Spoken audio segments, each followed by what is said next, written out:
I'm so happy to see you. Hey, gratitude is a skill, guys.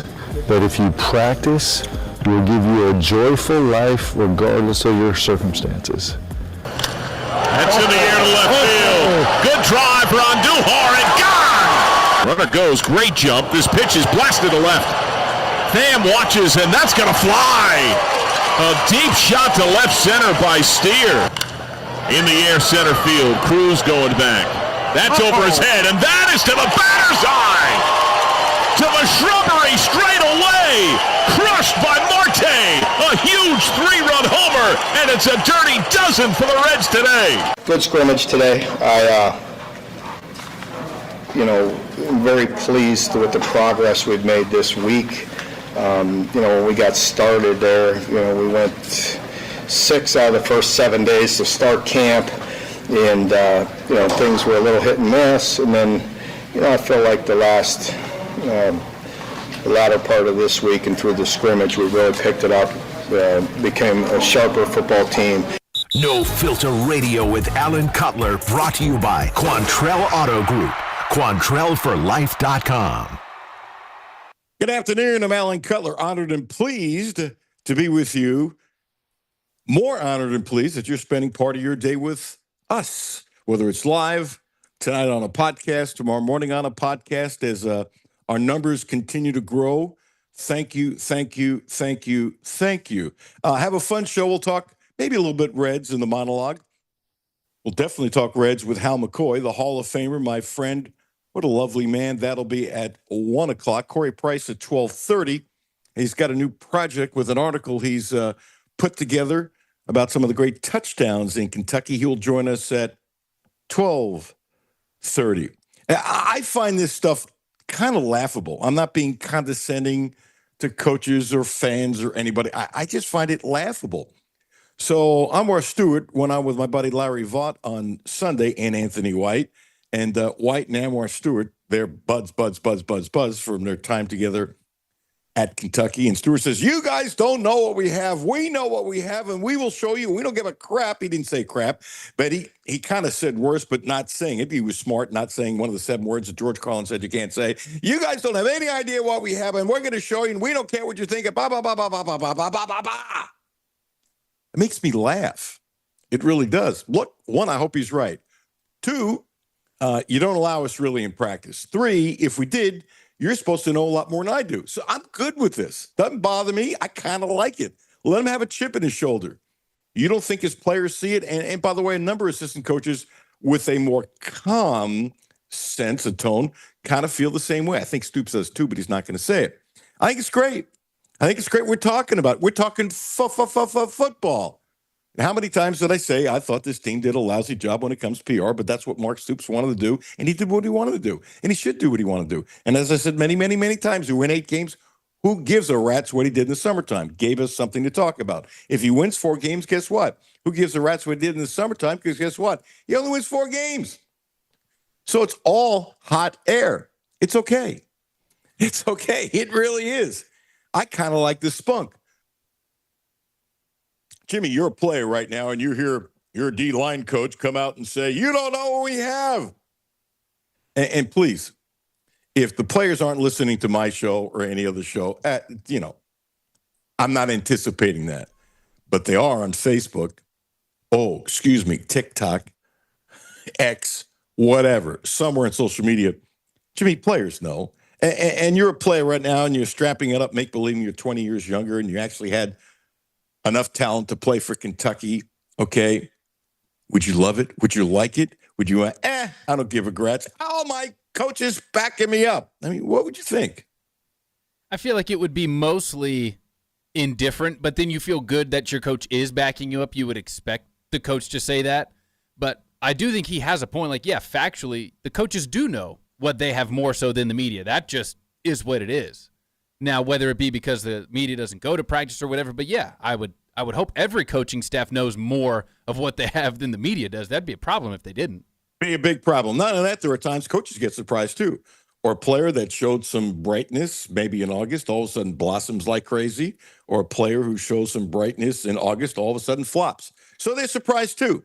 Come on, Cal said it 100 times. Who the hell knew SGA was going to end up being the player he was? Nobody. So it's all hot air. It's hot air, and I'm good with it. I promise you I'm good with it. Now, here's the way where I think Stoops has gotten smarter. When I say smarter, I'm not calling him stupid, but everybody adjusts. And I've used this example before. One of the things that I think Bill Curry did wrong, and I said it at that time on television, is that they at times, in some really bad years record-wise, had a pretty good first 22. Actually, I thought at times, and I said this back then on TV, it was better than people realized. The problem was he had no depth at all. None. Zero. Literally, at times, almost no depth. And so when you're playing the cupcakes, my thing was, as I said on TV, play your backups when it looks like you're going to win. 1, they get snaps. 2, they get more comfortable. 3, you're taking the pounding away from your players. I've been a big believer of this forever, by the way. Forever and ever and ever and ever. And because the less hitting you have, guess what? The less probability you can get hurt. You might not get hurt in that game, but maybe you're so sore that the next game it affects you when you're starting and playing a bigger team. It's a pretty simple deal. It really is. But some of these old school coaches really, I don't believe, got it or understand it. So last week, and Jimmy, you remember, I mentioned that David Gustis said it, who's getting national pub about being a new guy who's going to what? Make a difference. Got national pub. Good for him. Can't wait to see him. That he made mention that he's kind of stepping back a little bit from practice.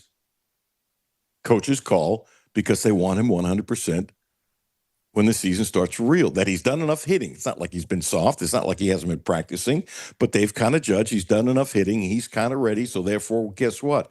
Don't beat the kid up. Don't beat. I mean, how many David Gustis you have? I get it that Elmore Stewart believes he's very deep. I hope he's right. And he's going to play a lot of kids. I think that's great.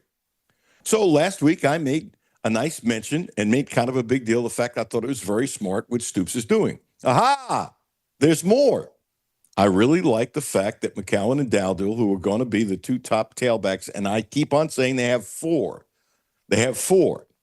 And I'm not saying it's the best running back room that Stoops has had. It's tough to say it's the best running back room when you have, Benny Snell on your team, because, Benny Snell can make up for 2, 3, and 4, too. I'm not saying the other guys were any good. That's not what I'm saying.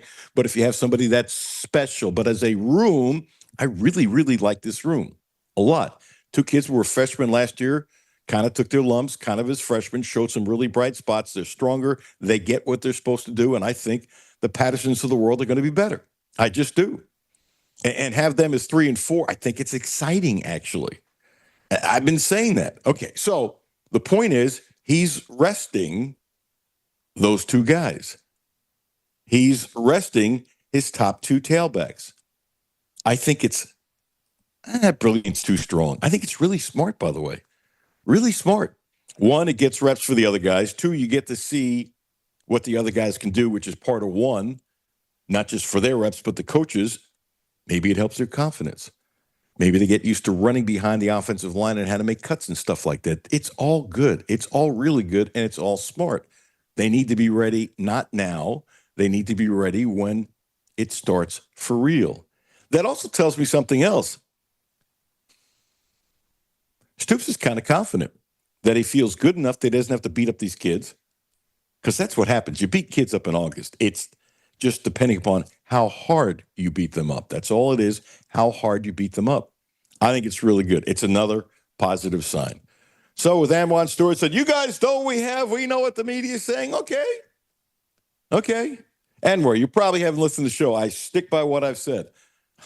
I think the offensive line will be better. I think the running back room will be better. Will the offensive line be good enough for the big blue wall? I have no idea. Do I think they'll be much better than last year? Absolutely. Will they be tons better? I think so, but I don't know. And so, Anwar, if that insults you, God bless. I don't give a crap. And by the way, I like Anwar. Always got along with him. Had one of the great picks and touchdown returns in the history of Kentucky. And not only that, was a hell of a player, had a hell of a career in Canada. And guess what? He's a really good dude. But I find this laughable. I really do. Speak up. We're ticked off. You guys don't understand. We'll show you. Show us. You disagree with a word of that, Jimmy? No, but I don't think the coaches are like frustrated. I think he's just voicing what a lot of coaches feel, where it's like the media has this whole thing and they think they know the team, where the coaches wish they could come out and just say, like, no, we're around them all day, every day. We know the team, but we don't know if they're going to continue to succeed on the field just like the media doesn't. But I totally get where he's coming from, and I think a lot of coaches feel that way, maybe why some of them have a little bit of a, not an attitude, but just a certain demeanor when it comes to speaking with media. Yeah, I think it's an attitude, and I think it's fine, and I think you're absolutely right. It's a really good comment, but I stand by this comment. I use the late, great Elliot Uselak, who at times was a big-time coach, and at times he sucked. The man was the offensive coordinator, and with Bill Curry's permission, they started some quarterback named Couch at Florida in their heyday, and they asked Couch to run the option. So this crap about coaches always know best, you can stick it. Seriously, you can stick it. And some of the coaches get fired is because they do dumb blank, blank, blank moves. Now, some of the coaches are really, really, really, really smart. And so many are much smarter than me, but I can see things, I can judge things, I can know things. Do I know technical stuff? I do not. I do not. You know, Brian Washington, the wide receiver coach, says he's got 8 wide receivers. Stoops is talking about a rotation of 6. Okay, it's all good. There's nothing negative there. They could be looking at things a little differently. That's fine. That's fine. I just find it humorous. Let's get a little more Stoops in here. Now, this is what I like to hear. And by the way, and I've bought this and we've talked about it. I think one of the problems last year with Kentucky football, they were so banged up in spring, and some of these guys never returned the right way, especially the line on defense and that kind of stuff. And you can say next man up, and that's fine, but sometimes it's a bunch of BS. And I think one of the reasons why they quit at the end of the year is they were short players. And one of the reasons why they were short players was because of injuries. Now, was that injuries because they just had injuries? Was it injuries because of bad luck? Was it injuries because of the strength coach and what they did? I have no clue. I'm not blaming anybody. The fact is, they were short so many people, it was difficult for them to compete, period. They wore down. Did I think that has something to do with them quitting against Louisville? I do, by the way. I absolutely do. Because things are symbiotic. They kind of fold together. Now, coming out of the scrimmage, clip number 2, Jimmy, Stoops says that the team is relatively healthy, and a few guys got banged up, and of course he'll get the medical report later, and he's already seen whatever he's supposed to see by now, and that's all good. But they're relatively healthy. Okay? Now, he was asked for one thing, one takeaway. There's a takeaway that came out of the scrimmage, and he quickly said this, and I really liked how quickly he said it. And it sounds obvious, but I liked his boom, here it is, and this is what you had to do, and this is what we did. Overall, from the scrimmage, if there is one takeaway... Get the ball in the end zone. Points. I think that's bottom line is we scored some points, and that's something that we know we need to improve on. Jimmy, I like that. Put points on. Put points. Put points. Put points. Put points. Now, here's what I can't tell the next one, Jimmy, and think about it as you listen to this. Maybe you already did when you chopped it up, but here's the point. So Stoops is taking one step ahead of the media, okay? Because, he's going to be asked about the quarterbacks. Everybody knows that, okay? And so what Mark does at times, like a lot of coaches, he'll get ahead of things. So when you ask who stuck out, he knows he's going to be asked about the quarterback. So I'm not sure if that's in his mind who stuck out. I'm not sure if he really has to look at the tape to see some other people that he might not been able to see. Just that's normal football stuff that later he might say, well, ooh, that DB, that linebacker, ooh, that right guard on offense, they stuck out. It's tough to tell. I thought this was very smart when asked who stuck out. Guess what position he's talking about? The quarterbacks. I think both quarterbacks played good. We played 3, but Zach and Cutler got the bulk of the reps. They both played very good. They took care of the football. I think, conversion on some critical third downs was an improvement. Each player, we had so many snaps, it was spread out. I felt like each guy kind of stepped up. There was nobody I was very, completely walking away from it disappointed in, until I get up and watch the film. And one of the things that he said was that he's starting to see some quality football. Now, remember, Stoops will, like a lot of coaches, always downplay stuff. Jimmy, I'm going to tell you, as we go through some of these bites, and as I listened to it the first time, I found him to be extremely upbeat, I expected him to be positive, but not this positive. And look, it's a scrimmage. If he says, hey, can he say we suck and there's no hope and stuff like that? No, he's not going to say that. But he has said, as coaches say, sometimes after scrimmage, we just stunk it up today. He's done that. And I appreciate the honesty. And when he says, I'm starting to see some quality football, Jimmy, I know it's guys going against guys in the old team, but I'm buying it. Now, is it good enough? How the hell do I know? And you know what? They think they know, but Jimmy, I'm telling you, they don't know. They have an educated guess. They have an educated guess that's tons better than my educated guess. Let's be real. I'm no filtering myself. It's just honest. But Jimmy, come on, they really don't know. They have an idea. They like what they see where guys are being crisp and they're paying attention and they're making few mistakes and a lot of little habits that maybe were not there last year. They are seeing now. That's great. They can tell that. They can tell that. But what happens with those habits when somebody else punches them in the mouth? Somebody else from a different jersey. And that's why they play the game. To the offensive line. It's okay. It's okay. Clip number 4, the offensive line. We need to improve on the offensive line, right? And we need to run the ball like we used to. So I think I saw some of that today. It helped us mix things up a little more. Saw some of it. Okay. Overall comment now, clip number 5 on how the team, TEAM, handled the scrimmage. But when we come out here on this Saturday, we need to be as close to game-like situation as we can handle. And I was pleased with the way the whole team handled that. The way they were up and ready and attentive in meetings this morning, took it to the field, and played a relatively clean game. So I want to continue to see that. More on running the ball. We have to be better. It's 3rd and 1 or 4th and 1, and it's a high percentage of run. We have to be more effective than we were a year ago, and I feel like we're making strides, for sure. Just across the board, I just feel better about it, yes. Now, that's really big, and I've mentioned this before. In Stoops' first press conference, when he showed up, he talked about that we have to be able to run the ball on 3rd and 1 when everybody in the stadium knows we're going to run the ball, and we have to get the first down. And if you think about it, when Stoops' teams have been able to do that, Jimmy, they win more than they lose. How's that for an oversimplification? And when they don't, they don't. And now you have Bush Hampton, who last year, I believe at times wanted to run more on 3rd and 1. I really do. But I really thought he lost confidence, whether he admitted it or not, because they were unsuccessful. And then what that does, it changed how you call the game when it's 2nd and 5. It just does. And so a lot of things that I think Bush Hampton wanted to do last year, he's kind of hinted to it, but I said it last year during the shows. Some of the things he wanted to do, he just couldn't do. And I think it was pulling his hair out. I think he was shocked how bad they were at certain things, especially the offensive line. And so if they can solidify 3rd and 1, Jimmy, if they can solidify 3rd and 2, if they can get a good enough percentage, and honestly, off the top of my head, I'm not sure what that percentage is, but if they can get a good enough percentage on 3rd and 3 and get a first down, it opens up everything. It really does. It changes how they'll call the game. And I think that's, okay, you can't turn the ball over. Okay, you can't fumble.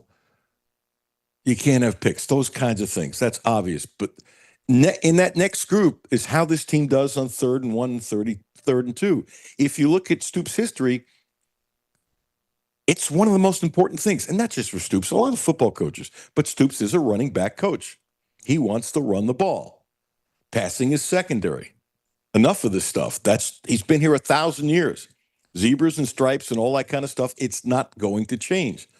So, Jimmy, one of the things I'm going to do on Mondays, unless I forget, and you, of course, will be good to remind me, is I want to talk about what they did on 3rd and 1 or 3rd down conversions, that kind of thing. And I think you'll see a temperature of helping them win. You feel as strongly as I do about the 3rd and 1s and 3rd and 2s, and everybody in the stadium knows you're going to run, but you better be able to push those guys enough so they do it. I think it's humongous. I don't know what the most important thing is, because you turn the ball over too much and you complete on 3rd and 1s all the time, giving your running back and he keeps on going and you complete the first down and all that kind of stuff. That's great. Turn it over too much, it's superfluous. It's just superfluous. It just doesn't matter. But are you with me that it's up the upper echelons of the 3rd and 1s and 3rd and 2s, Jimmy? Yeah, I feel like there has to be a correlation between the teams that end up, say, in the top 4 or that make the college football playoff that have a very successful 3rd and short or 3rd and manageable, whatever you want to call it, conversion rate. That's how you win games, because you get stuck in the 3rd and 8, 3rd and 9, 3rd and 10. You're not expected to convert those. But if you convert the ones you have to and you need to convert, that has to translate to wins. Plus, how about the offensive line feeling good about themselves when they push them back another yard? How about what that'll do for the confidence of the line? One of the guys I've talked only a little about that I'm really curious to see on 3rd and 1, Dowdell.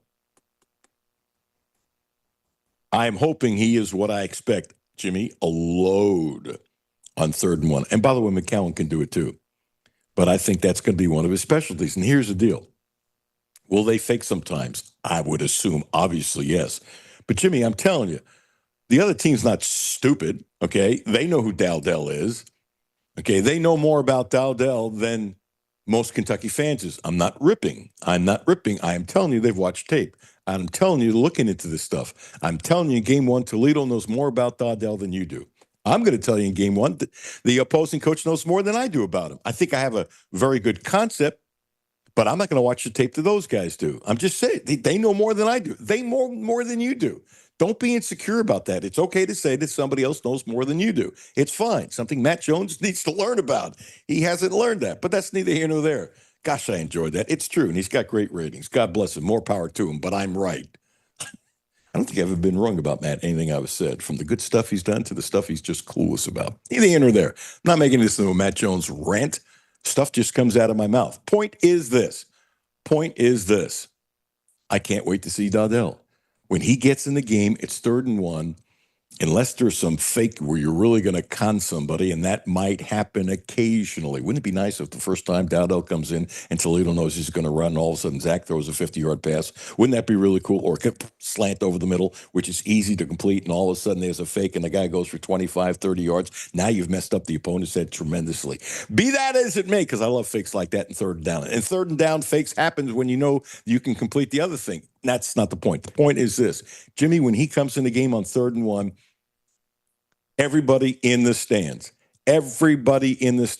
knows that they're going to run the ball. And you know what? I think he's going to get it. I really do. Disagree with any of that, Rant?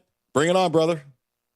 No. And like you to echo what you said about the offensive line, knowing when they can just road grade the defensive line, especially early on in the game and early on in the season, the confidence that'll give them is, like you said, you can't put a number on it. It is the most confidence. I mean, anytime you tell an offensive line, hey, we're going to be running a lot this week, they're going to love that. That's what all of them want.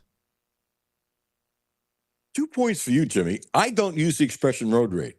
I know what it is, obviously. I like that. I don't know why I don't use it. If I use it next time, I give a hat tip to you. But that was, Jimmy used that perfectly in the context of what we're talking about. Road rate. Now you're getting me ready, excited for football, Jimmy. That was really good stuff. This might be the best comment from Stoops on Saturday. This is clip number 8. This is the last clip from Stoops. Overall, on the grind of camp, and I believe it. I wouldn't say it if I didn't mean it. I've been very pleased. I think they're very much, the type right now to just kind of keep their mouth shut and play ball, and get better and learn the system. And, independently, if they could get better each and every day, then they know as a unit we're going to continue to grow. And I love that attitude. They've been very unselfish and they're working hard. I love that. I believe him when he says it. Jimmy, you believe it too, right? Yeah, the confidence that he has this offseason going in to start the year, it seems genuine. It doesn't seem like, because there's coaches where you could tell it's like, okay, they're just fluffing it up to try to feel good. This seems like a change happened. The confidence is back.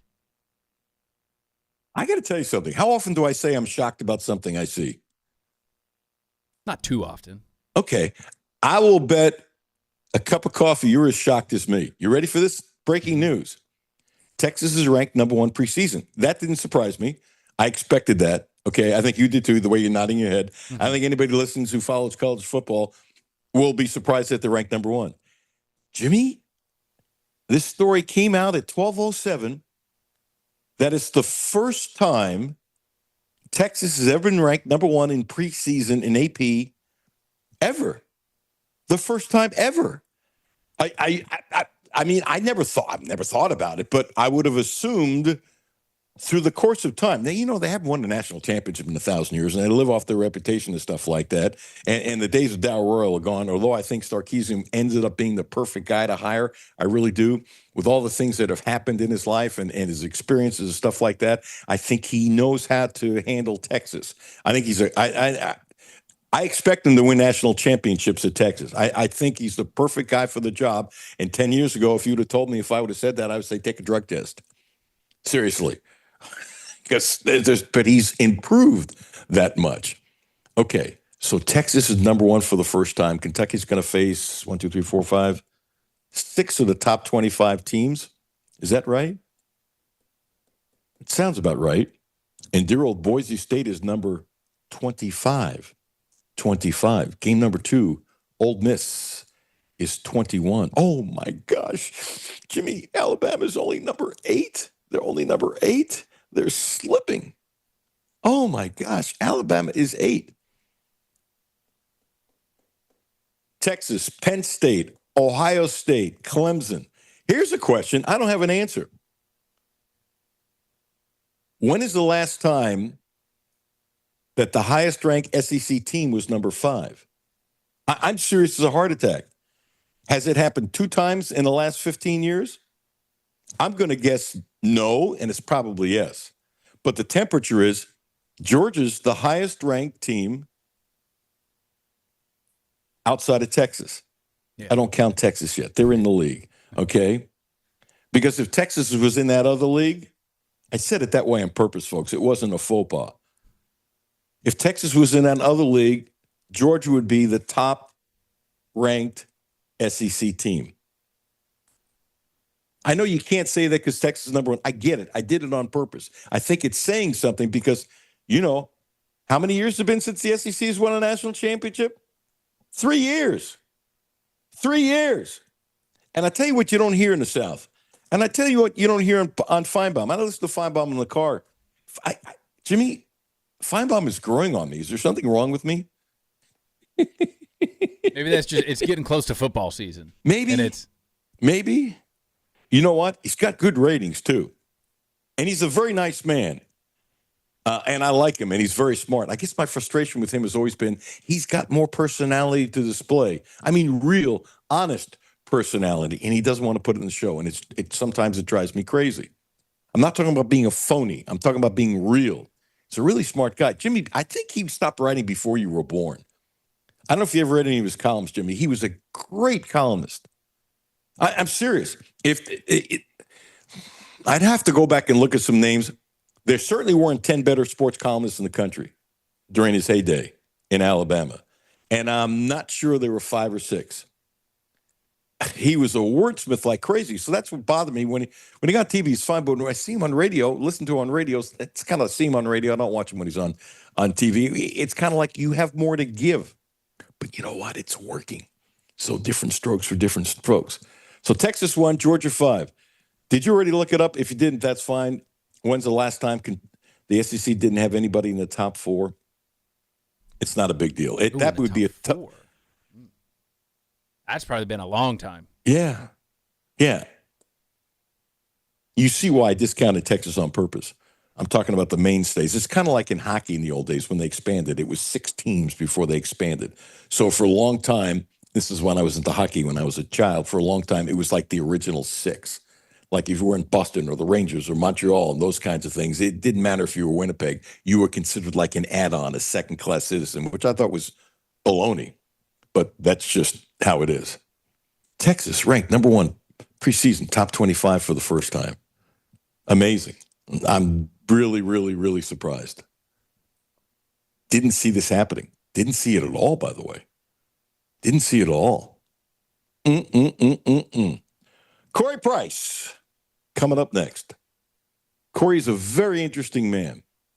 Corey has done wonderful things. He's one of the great stat guys. And Jimmy, he must have like the fastest computer on earth. And I know Corey's in the wing so he can hear it, because it is amazing how quickly he comes up with unbelievable stats when it comes into the University of Kentucky. He's just amazing. I tell you who's amazing, the Quantrill Auto Group. Quantrill Auto Group, fast, friendly, service. Save big when you're trading up on your Cadillac. Access Cadillac dealership trade-in pricing secrets. Enjoy a top-notch Cadillac upgrade experience. It's not just Cadillac. Cadillac, the American symbol of elegant horsepower. How about the Subarus? Wow. Reliable. About as reliable as it gets. Actually, there are other 2 dealerships. There are 2 cars that are about as reliable as it gets. The Volvo and the Subaru. They're amazing cars. Amazing cars. And I keep on using an example because I know people have done it. You know, you're in the mountains of Colorado. Guess what you feel good about? You feel good about having a Subaru going up the mountains and stuff like that. And they last, and they're durable, and they're tough. Subaru, Cadillac, Volvo, one of the toughest cars. I remember when I was a kid, the thing was, hey, if you're in a Volvo, those Volvos last forever. And I knew people as a kid, when I was a kid, 1,000 years ago, who had Volvos who had over 200,000 miles. And that was a very unusual thing back then, and was still running great. Volvo, Cadillac, Subaru, Quantrill, the Quantrill Auto Group. Check them out. Say, Cutler talked about you. Yeah, talk good about you. Because guess what? It is legit. Alan Cutler, 1300 AM, 92.5 FM. No Filter Radio with Alan Cutler, brought to you by Quantrill Auto Group. QuantrellForLife.com. Hi, this is Alan Cutler. Have a no-filter comment? Hit the text line, 859-381-1313. 859-381-1313. Lexington, it's time to feel the warmth and spread the love in a brand new Subaru from Quantrill Subaru. This is Alan Cutler, and you can feel good about working with the Quantrill family for your next Subaru, because not only do we get the best in sales, service, and no gimmicks, but for decades, the Quantrill family of dealerships has donated to over 50 local charities and events. So, play as hard as you work, go where you've never been, and keep it local at Quantrill Subaru. QuantrillSubaru.com. Houchins Insurance Group is proud to partner with Auto Owners Insurance, a company that provides opportunity for independent agents to make insurance simple for their clients, offering risk management services that range from a renter's policy for your college student to home and auto coverage for your entire family. Houchins Insurance Group assures you that nobody works harder to keep you protected from life's uncertainties. Reach out to AJ Boss or Zach Bennett at 859-263-2771 to see if Auto Owners Insurance makes sense for you. Hey, I'm Dale Wise. I've just recently retired. I know that the electronics, if you don't keep up with it, it can get away from you and get real confusing. Republic Bank's app, I use their app, and it is so easy to use. I log in with my fingerprint, so it's super easy. I don't have to remember 50 million different passwords and all that stuff. And it lays it out just real nice. That's Dale's story. Now let's get to work on yours. Republic Bank. Time to thrive. Member FDIC. Data rates may apply. It's summertime, and that means it's time to hit the road. Whether you're heading across town or across the state, going on a picnic, to a baseball game, or driving to the lake, stop by, fill up, and stock up at Clark's Pump and Shop, your road trip headquarters. Clark's Pump and Shop has everything you need to get you to your summertime destination, including assorted Jolly Ranger or Twizzler peg bags, 2 for $5, and Jack Link's 2-ounce steak strip or extra large beef and cheese, 2 for $6. Clark's Pump and Shop. Return, refresh, refuel. Back to No Filter Radio with Alan Cutler. Podcasts on Apple, Spotify, and Google, Monday through Friday.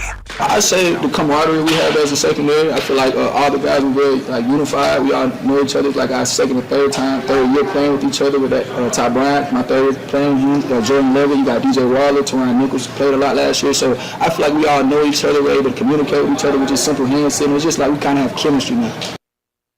That's JQ Hardaway, who I think is one of the really good players in the defensive secondary that Stoops is really excited about.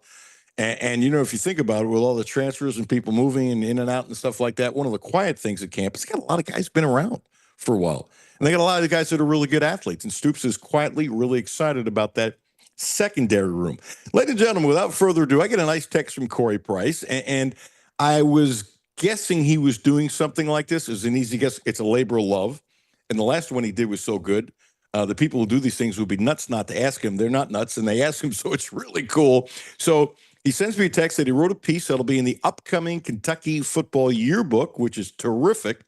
And as I introduced Corey, I'm really curious how much time he put into this, because knowing Corey and his stats and stuff like that, it seems like it's a gazillion hours because he's so thorough. You want to read this about Kentucky's top 25 touchdowns of the last 25 seasons from 2000 to 2024. So, Corey, one, thanks for joining us. You are Mr. Stat. Do you have a faster computer than everybody else in the world? Because it's not that you come up with this stuff, but you do it so fast. You embarrass the rest of us, which I'm glad you do, because I learned from your tweets and give you credit. Well, thank you, Alan, again for being on your show. It's a pleasure. I don't think I have a faster computer. I probably have a better, not better, but I have a pretty good base knowledge of the history of the team, so that helps. But I mean, as terms of other like online stuff, I probably have the same tools that every else has. So you're being modest. You're being modest. Okay, so I know you don't want to give it away. Yet when we talk about a few things from our experience, I think we talked about this last year, what you wrote, and you talked about it at length. And yet I still wanted to read it, and I learned stuff from it too. So in giving it away, I don't think you're giving away, but it's your piece, and you have to decide on that. Was it easy? Was it tough? Did you have to spend a lot of time doing this? Was that like weeks of research, hours of research? And I'm sure as much as you remember, because you're younger than me and you have a good memory, Yep. I'm sure there were times you were like, oh, I forgot about that one, and you went back and looked at footage and stuff like that. I'm guessing this was a labor of love. And how long did it take for you to construct this article? It took a while. I mentioned in the piece that UK has scored 982 touchdowns in the last 25 years. So to narrow it down from 982 to 25, it's tough. I had to leave some out that I thought were great touchdowns. But like I said, there's less than 3% of the touchdowns that they've scored. I had to put on a list. It was tough. It took a while to get down to 25. I think my initial cut was like 35, and I had to cut like 10 more. So it was tough. And then once I got it to the 25, it took me about 8 hours to write itself. But the picking the 25 took a lot more than 8 hours, obviously. It sounds like when we put the book together, Cut to the Chase, I had lots of pictures. And there were only like 20 pictures they said you could really put in, not to be overbearing. And so I got down to 30. And then getting to 25 was tough. And I remember calling, Dr. John Wong, my co-author in the book, and I'm going, help. Because at 30, I loved them all. And that's being selfish, because stuff that you love that has meaning for you, as a lot of these touchdowns has meaning for you as well. We got down to 20, and I still regretted 2 or 3 I didn't put in. I probably should have done. It's not important, but it's interesting that you had the same thing, whittling down. Because some of them, I'm sure, so-and-so goes for one run. I mean, I bet you eliminated hundreds very quickly, and then it starts getting tougher. But I bet the last few, okay, do this. Give me one that didn't get in that you know would be good enough. That's a really good tease as to what you're doing. Well, I cut this one out because it was in a game in which we lost, and I didn't really want to highlight a touchdown from a game we lost. But actually, last year against Florida, Brown had a kick return for a touchdown that set the SEC record for most career kick return touchdowns. So, like, for history-wise, it was a big touchdown, but we got blown out down in Gainesville, so I didn't feel like it was worthy of being on the list. Ooh, that was a hell of a touchdown. Yeah, it was. You want to tell us what was number one or no? I took the easy way out. I didn't rank them. I just listed them in order from oldest to most recent. Oh If no! I know. Oh no! If I had ranked them, it would have taken even longer. So yeah, it's list them in order, sadly. Okay. Well, no, I have another reason. See, can I tell you what your problem is, Corey? Sure. There are people all across the country listening in different countries now. You know what your problem is? You're too nice of a guy. You didn't want to hurt anybody's feelings. That could be it, but I like I say it would taken forever to rank them, Oh, I honestly. bet. Oh, no, no, seriously. I'm kidding. Yeah. I do think you're too nice of a guy, by the way. I do think Well, that's thank part you. of it. But the other part of it, I agree with you 100%. What the hell is number one? What the hell is number two? Oh, that's number five. And then you wake up the next day going, I put that five? Right. No, I think that's number three. Do you have a favorite two touchdowns from the Oh year yeah. 2000 to 2025? Let's try it that way so I don't get in any trouble here. No, I mean, I'm biased. My 4 years at UK meant a lot to me. So those 4 years was 2004 through 2007. So those teams and those scores mean the most to me. So I think my top two would probably be both from my senior year, 2007, against Louisville when Stevie got loose is what most fans call it. Yep, I think like 40 seconds left. Woodson found him wide open on the sideline for like a 57-yard touchdown. And then later that year, we played number one LSU, and the game went to a third overtime. I think it was third down. Woodson was about to get sacked, and he got the ball up just in time to once again Stevie Johnson and the DB for the Tigers fell down at the goal line, so he was wide open again, and that sealed the win for us against the top ranked team, which it's pretty hard to beat that one in my opinion. I agree. I didn't remember it was third down, but I obviously remember both touchdowns, and I love telling this story. So with the Stevie John, pure luck. Pure luck. I'm literally on that sideline, and Stevie caught the ball just a few yards from me. I'm literally, where the chain gang, I'm a couple yards. It Right. just happened to be where I was. I'd like to say, gee, I knew. Nonsense. It's about lucky as luck can be.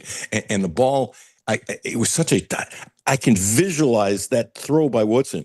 It was a really tight, beautiful spiral. I'm sure in doing this, you went back and pulled up a bunch of clips, Right. which was probably part of the fun of doing the job. And about halfway through, and it's coming down in a perfect arc, and then he's throwing up. I'm going, yeah, okay. And I'm sure this has happened to you. There have been a lot of moments in sports that I've covered where things just slow down. Does that happen to you?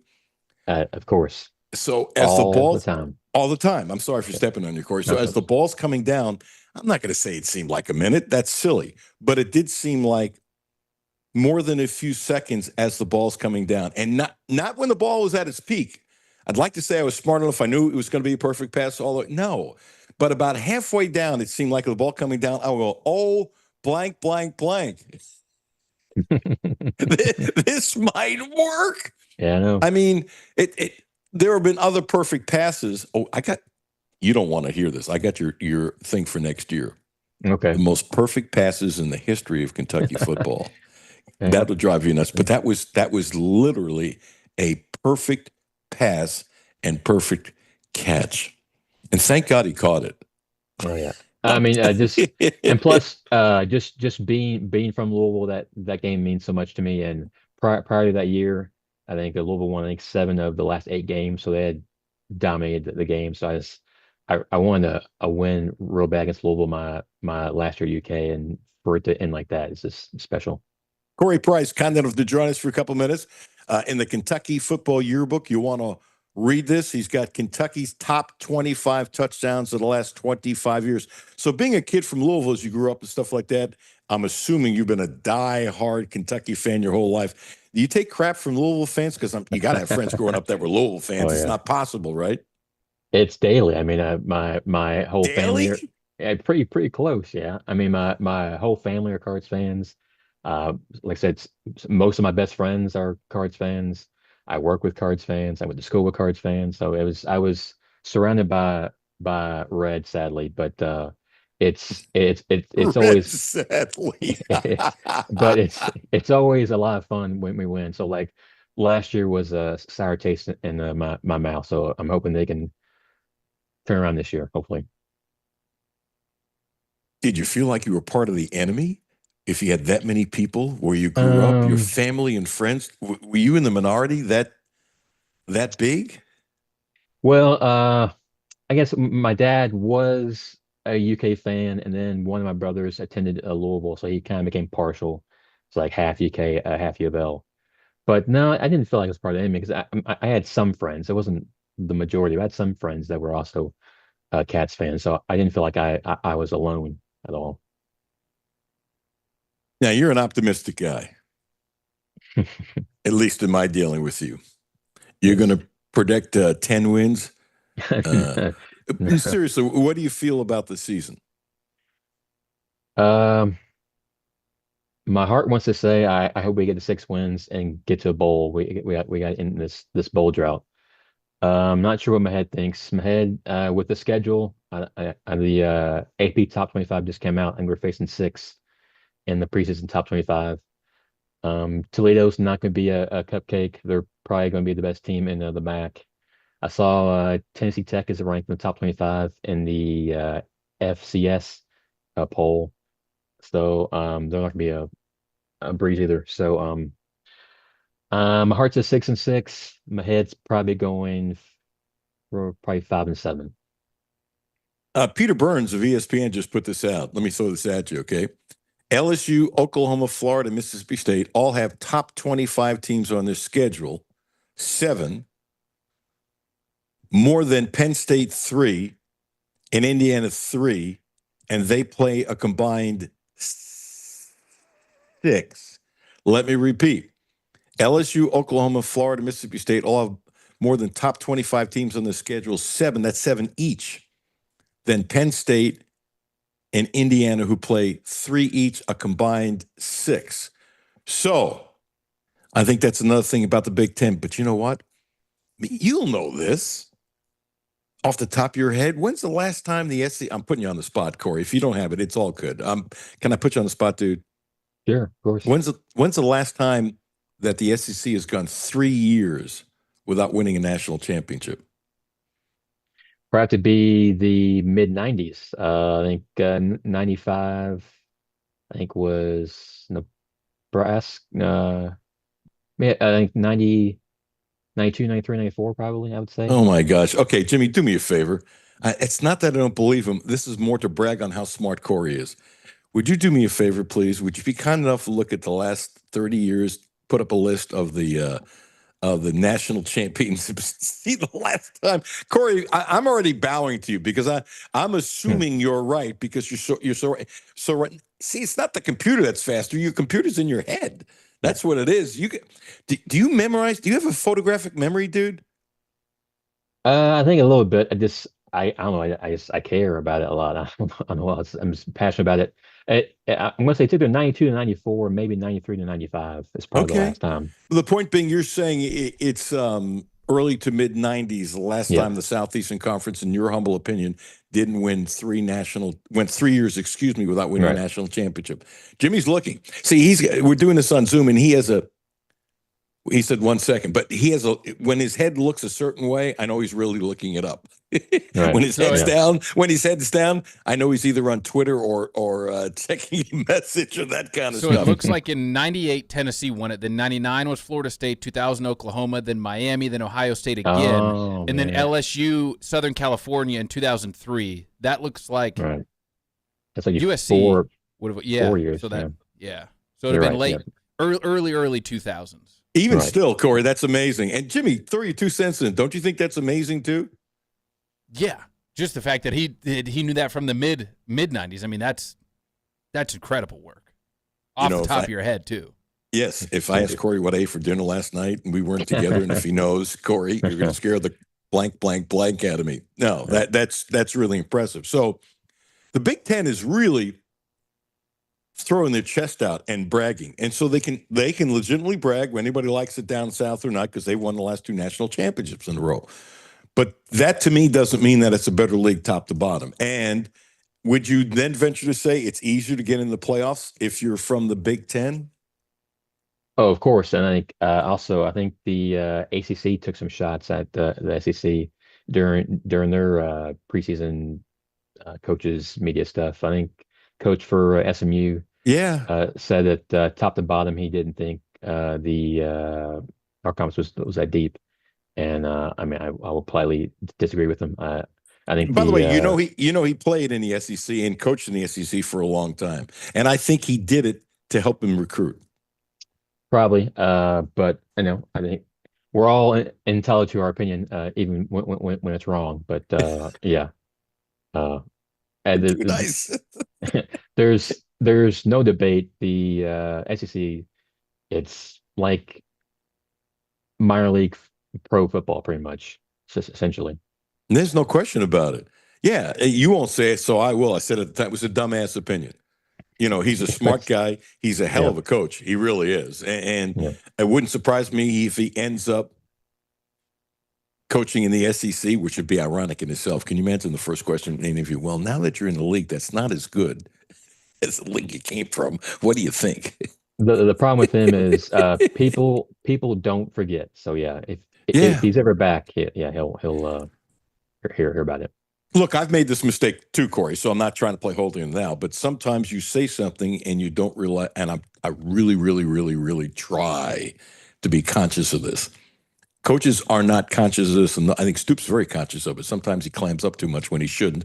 Oh, they're going to take a headline out and stuff like that, and I've picked on Stoops for doing that as well, and I say that with loving kindness. But I think sometimes coaches, too many, don't realize what the hell they're saying and how it can come back to bite him in the you-know-what. Now, okay, let's say he takes over Mississippi State next year. He's got a better job than that anyway, but that's neither here nor there. Let's say because he wants to coach in the SEC and he takes over Mississippi State. The media is so goody two-shoes down there that probably no one will ask the question unless a national guy or gal will show up. But why would a national guy or gal show up if it's the SMU coach? Now, if John Gruden goes and coaches Mississippi State next year, there'll be some national people there. You agree with all that? Yeah, well, I mean, I guess SEC media days there'll be like people that are nationally be there. But yeah, right, just the day in day out. No one's gonna probably ask him. You think about Gruden wanting to coach in the SEC, and would a school hire him based upon those emails which got him fired? Oh, Because you have to recruit in the Deep South, and you have to recruit great, great, great, great, great black athletes. Do you think he can overcome that? I'm not so sure he can. that's a tough call. I think it's known that a lot of people get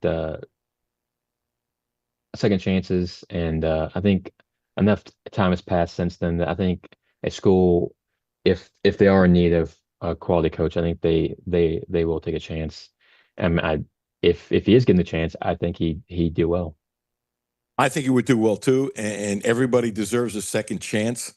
But this was pretty egregious. When somebody says something, Seinfeld, Kramer, Yeah. twice he did it, and I read his book, by the way, and I'm not defending him, but most people don't understand how you feel, and I know he was used to it when hecklers happened. Dan Issel's coaching career changed because this guy, they were losing, and things were bad for Dan, and Dan is a Hall of Famer in every single way as far as I'm concerned, and is one of the great nuggets of all time.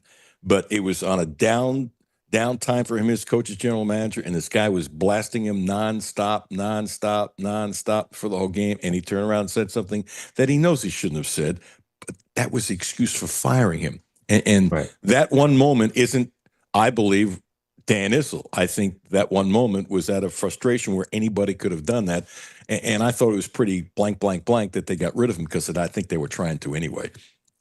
Let's put it this way. If the Nuggets were in first place, they wouldn't have gotten rid of him. But he is Mr. Nugget, and I thought it was you-know-what. And so I wonder, here's the point that I can't decide. As you know, presidents are very sensitive at these universities in these troubled times that we live in. I don't know this, but I want, and all you need is one. If a president would take a gamble on, I said this at the time, when Eddie Sutton went to Oklahoma State, that was the only school that probably would have hired him. And he's lucky it was that school. And then he went on to have a great career at Oklahoma State, which didn't surprise me or anybody. But if it wasn't for Oklahoma State, it never would have happened. By the way, I've told the story before. I'll be very brief. The AD called me before the 11 o'clock news, which shocked the blank out of me, and said, do I think Eddie Sutton, it's in my book, Cut to the Chase, do I think Eddie Sutton could be the coach and not drink? And I said, I have no idea. I said, I'm not putting my reputation on that. And I said, look, it's almost 11 o'clock news. I'm still working on it. If you want to call me 11:45, I will sit here, and I got stuff to do anyway. I'll talk to you as long as you want. Never thought he would call. We talked for an hour and a half on the phone. An hour and a half. And it was pretty obvious he did not want to hire Eddie Sutton. But I was honest with him. I said, you know what? I hope he doesn't drink again. He says he's not going to drink again. He said it before and he's drank again. I said, and he told me, he said he didn't want to do it, but he's being forced to do it. So the question is, you just need one president in the SEC to make that move. And there'll be openings, don't you think? Oh yeah, I mean, like the conference is so brutal, and the expectations to win are so high. I mean, all it takes is one or two bad years, and you're on the hot seat. So I have no doubt that there'll be jobs that'll be open this year. You have a school that you think will be the first job that'll be open, and by the way, I do not think it'll be Kentucky. I'm not saying that it can't be hot for Stoops, but I have been for quite some time less apt than many others thinking that Stoops will be replaced for two reasons. And the number one reason is also the number two reason. When they say he's owed $37 million, he's not owed $37 million. The university has to pay over $40 million because you have to pay assistant coaches as well. And when people say, "Oh, just write the check," stop it. People say, "Oh, blah, blah, blah, blah." Where the hell the money's going to come from? That's one reason. The other reason, he did go to 8 bowl games in a row. We all have forgotten that kind of stuff. And if their team plays as well as I think they will, the record will take care of itself, good or bad, depending upon how they display. You can't quit against Louisville if it's the end of the season. If they don't quit and they play really hard, whatever the record is, I think he'll be back, unless it's just so egregious. That's what I think anyway. And there's always variables, you know that. But is there a school that you could see him coaching? I mean, I know Texas A&M has. I mean, their goals are very lofty, and they've got obviously tons of money. So I think I could see him coaching there. If they have a horrible record, but he's their guy. Yeah. He's their guy and came from there. And what was that contract? I forgot what it was, that for an offensive lineman that was like, quarterbacks make that kind of money. I can't think of the kid's name, but the point is this. Yeah, somebody's going to get fired. Somebody always, is going to get fired in the SEC. Okay, so your last thought here, and thank you for joining me, and also good luck with the article as Corey Price you will have out in what yearbook? The Kentucky Football Yearbook. It'll be available at the home games. So I guess first time you can get it is August 30th. And by the way, I'm telling you folks, if you follow Kentucky football or Kentucky sports and you're on Twitter, you don't follow Corey, I can't help you. His numbers, it's like it's almost instantly. He puts everybody else to shame. But you're such a good guy, it doesn't bother me. Besides, I steal your stuff, but I give you credit. I mean, first of all, it's out there. So, you can steal anybody's stuff, but I always give you credit because two reasons. One, it's the right thing to do. And two, anybody who knows me, I'm not coming up with that quickly. You're just too good. Okay, what's your one big question mark for the season, and what's the one thing that you're saying, hey, you're going to be surprised how good Kentucky is at blank? Give me a positive and a question. How's that sound for fairness? Question is obviously have to be at quarterback. Zach Calzada, was at the FCS level the last couple of years. So how will he transition to obviously much tougher play? It sounds like, at least for now, that him and Cutler are kind of like neck and neck. I prefer to see Zach maybe take a step or two above Cutler during the practice and stuff. I think I know Bush said that the line would be like the big blue wall of recent years. I don't think it'd be that great, but I do think there will be a vast improvement on the offensive line. We got a lot of guys in as transfers. I think Jagger is set for a great year at center. So I think the line will be vastly improved. Tell everybody how to find you on Twitter. Corey P08. That's where I'm at. Dude, I appreciate you. Thank you. Look forward to reading the article. I'm sure it's really good. Thank you, Alan. Thanks, man. Have a great day. You too. Corey Price, he's amazing with his stats. Isn't it amazing how he came up with the national champ? He was close. I mean, but he had the right temperature. I had no clue. Did you have a clue? Be honest. No, I would have guessed sometime in the 90s, but for him to nail it exactly in the mid 90s, he was spot on with the Nebraska, Miami, that kind of Florida State. I'd like to have a piece of his memory now. I'm 72. I used to have a really good memory, I think. I can't remember. I do remember about Terry's big, beautiful deal. Terry Page. She's been not a good, just more than a great licensed massage therapist. She's been a healer. She's helped me out in all kinds of areas with my body, what taking and stuff like that. Actually, she sent me a video today about health. It's really good. And I'm telling you, what she's done for my feet and my legs, where I've had some issues because of how I work out, because work out too much and the muscles get kind of bad, and it's not fun sometimes when she digs into it, just to be honest. But how she's helped, it's incredible. I can't tell you how many dozens and dozens and dozens and dozens of times where you can feel the blood rushing in different parts of your body because she's moving pockets of blood and pockets of parts where your muscles are really tight and stuff. You can feel it. It's amazing. She is remarkable. So check her out. First part of the week, she's in Butler. Rest of the week, she's in Lexington. Text her for an appointment at either place. You can call. Texting is great as well. 859-373-0578. 859-373-0578. Terry Page, $5 off if you book an appointment now. Schedule a next appointment before you leave. $10 for the next 2 appointments after that, if you book it before you leave. And the bookings have gone up, and she should never have an appointment. She should be booked out literally a month in advance. I think she is that good. Recommend her tremendously. Terry Page, Alan Cutler with Hal McCoy, the Hal McCoy, coming up next on 1300 AM, 92.5 FM. No Filter Radio with Alan Cutler, brought to you by Quantrell Auto Group. QuantrellForLife.com. Hi, this is Alan Cutler. Have a no filter comment? Hit the text line.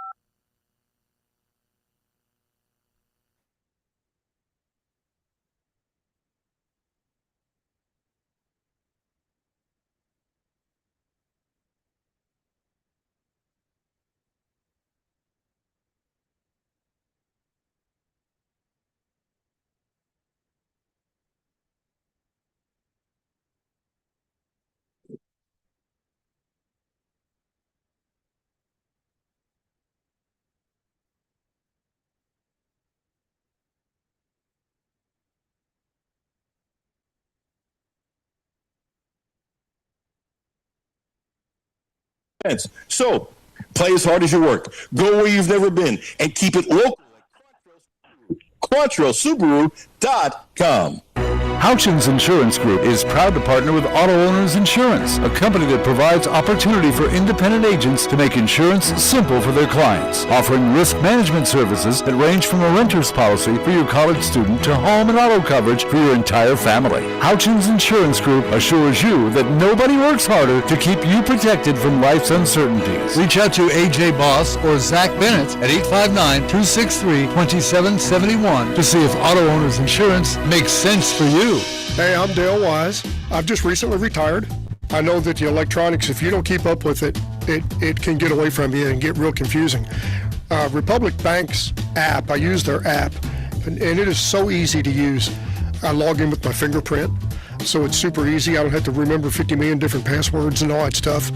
And it lays it out just real nice. That's Dale's story. Now let's get to work on yours. Republic Bank. Time to thrive. Member FDIC. Data rates may apply. W223CV Lexington. ESPN Sports Radio 1392.5. WLXG Lexington. And LM Communications Broadcasting Station. The only no-filter sports show in Kentucky. It's the Alan Cutler Show with award-winning TV sportscaster Alan Cutler. That's in the air to left field. Good drive for Andujar and gone! Runner goes, great jump. This pitch is blasted to left. Pham watches, and that's going to fly. A deep shot to left center by Steer. In the air center field, Cruz going back. That's over his head, and that is to the batter's eye. To the shrubbery straight away. Crushed by Marte. A huge 3-run homer, and it's a dirty dozen for the Reds today. How crazy was that one? Yeah, at one point I looked at Millsy and I said, I feel like I've been in a dentist chair all day. And he looked at me and he goes, well, I'm in the room over. That was painful at times. But there's something to be said for keep playing. I mean, there was a lot of things that didn't go right, but there was more that did go, and you hear the music playing and we won. And it was not easy, but we won. They're grinders. They are absolutely grinders. I wouldn't say they were grinders last year. This is a compliment. It's always our honor that the man in the Hall of Fame in Cooperstown, when you go look up Hal McCoy's statue. And I wonder if this, Hal, did they have a cigar next to you, by the way? There should be a cigar. You know, they should have had your bust with a cigar in your mouth. No? Am I wrong? No, you're wrong. They should have at least have a box there for me. You're right. Hal McCoy, you've only been covering the race. Is it 51 years or 52 years? Well, 1973 and 2025, so 52 years. 52 years. You know, I'm going to get it right one of these days. How are you, friend? I always have to figure it out myself. I am great, thank you. And you? Getting better. I've got about 80% of my vision back, and I still got the bubble. But I'm cautiously optimistic about the future. That's great. Good news. Yes, it's been a blessing. So we put in the home runs, but I want to go back to Saturday night for a second. Now, I agree with you. You said it first that Ellie shouldn't be a shortstop. Gosh darn it, he made one of the best plays of the year. I have to be honest. I don't care what I say. You got to be honest. Are there two shortstops that could have made the play at the end of the game? The line drive he caught, others could do it, but it still was a hell of a play. But throwing the ball on one bounce, and I'm saying to myself, did that thing go 102 miles an hour? There is no shortstop in baseball. I don't think there's another player in the major leagues could have made that throw with that speed and that accuracy to make a double play to end the game. I watched that play about 5 times, and I was just as amazed the second and third time.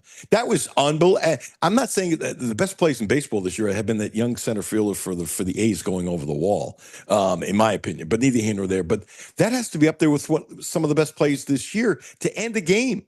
How the hell did the ball? I mean, Burns, who throws over 100 miles an hour, I don't think throws the ball that hard. Am I nuts?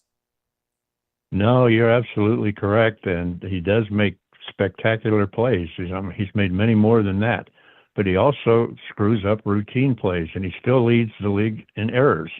So you never know what you're going to get, especially on the routine plays. Sometimes I think he wants to show off his arm, and he takes a little longer, takes a little extra step, and then fires. And sometimes the runner beats it, and sometimes he throws it wildly. But when it comes to making the spectacular plays, he probably makes one a game. It's just unbelievable that he does do that. But he still scares me every time he cocks his arm to throw. He is worth the price of admission. So I'm a little surprised that the Mets have fallen, but they have fallen. And the Reds are only a game and a half out of the wild card right now with Hunter Green coming back. And I don't give a crap that he's given up 11 runs in 11 innings in AAA. It doesn't matter. It's getting his arm back in shape, really. Anybody worrying about that? That doesn't mean he won't give up 9 runs on Wednesday. But, I mean, that's just getting your arm in shape. And I can't believe the Reds are concerned about that either. But if he is back, and you have to have your fingers crossed because the young man is hurt all the time. But if he's back to the Hunter Green of old, and he was still has an ERA under 3 for the season when he could pitch. If he's doing that, my gosh, they really have a shot at the wild card. I mean, it's legitimate. It's goofy. Yeah, it's amazing. They're only a game and a half behind, and after they lost those 2 games to Pittsburgh, people were burying them, including me. Too many times I'm reactionary, as are all fans, and then they bounce back, win those 2 games, and you're absolutely right about Hunter Green. The rotation will be fabulous. already good. And if he stays healthy, you have to worry every time he throws a pitch whether something's going to happen to him. But the pitching is there, has been.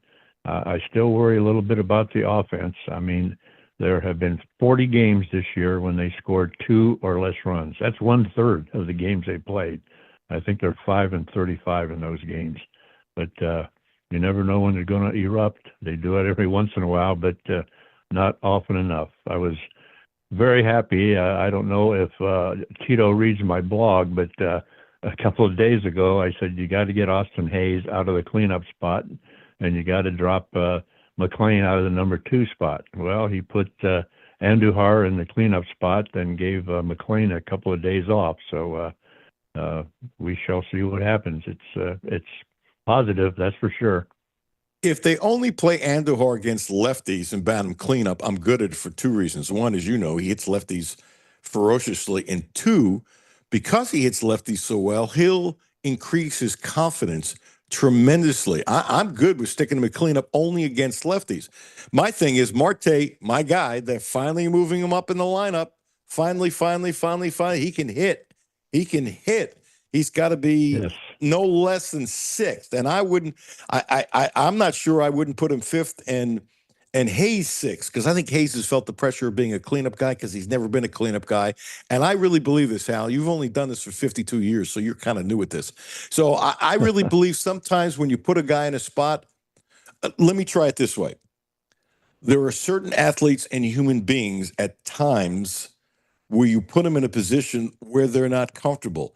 He's really, in my mind, I don't know him. The interviews I've seen, he's a really nice guy. And I said at the time when they signed him for $5 million, I wish the Yankees did, because Baltimore dumped him 2 years ago. He was a pretty damn good outfielder, but he was hurt. And I was surprised Baltimore gave up on him, but they have young outfielders. Fine. The point is, he's not a guy with the mentality of a cleanup guy. And I think that at times, I don't give a crap if you're a professional, you put pressure on yourself. And I think he's better at number 6.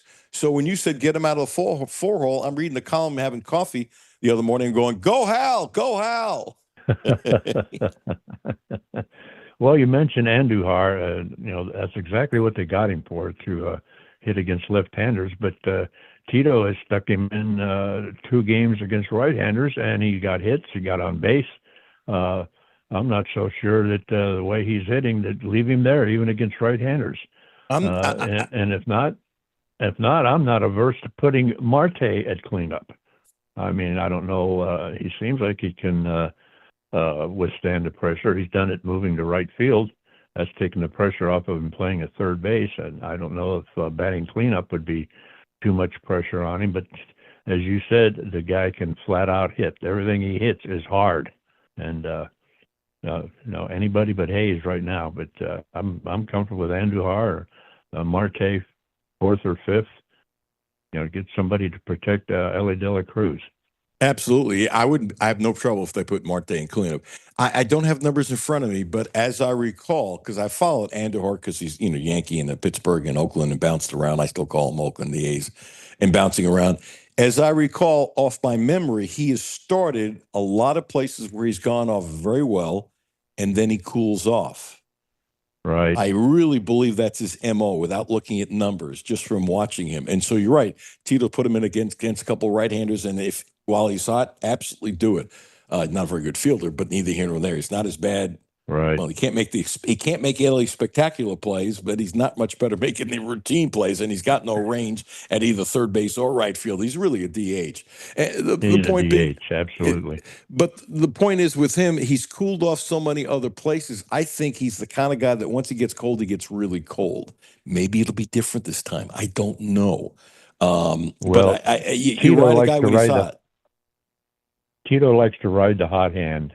And I'm sure that's what he'll do with Andujar. And then if he has a couple of bad days where he goes a couple 0 for 4s with some strikeouts, he'll move him down and move somebody else in there. That's the way Tito seems to operate. So ride the hot hand while it's hot. I saw something the other day, and maybe I remembered it at the time. I don't know. But when Willie Mays, let's put it this way, in your humble opinion, when it came to fielding, batting, running the bases, were there 5 better players in the history of baseball than Willie Mays? there isn't one better than Willie Mays. He's the all-time great in my mind, the best baseball player ever. Better than Babe Ruth. Roberto Clemente is close. Babe Ruth is in a different era. If you stack them up together, I'd take Willie Mays. Babe Ruth couldn't play center field like Willie does. Nobody could. I still hate him. I still hate the guy because of the catch he made on Vic Wertz in the 1954 World Series, and I told him that to his face. Did he laugh? I said, yes, he laughed. He said, that wasn't even the best catch I ever made. That was in his book too, 24. Have you read his book, 24? Yes. I have. Well, I can't think of the author's name. He's a really good author. I love the book.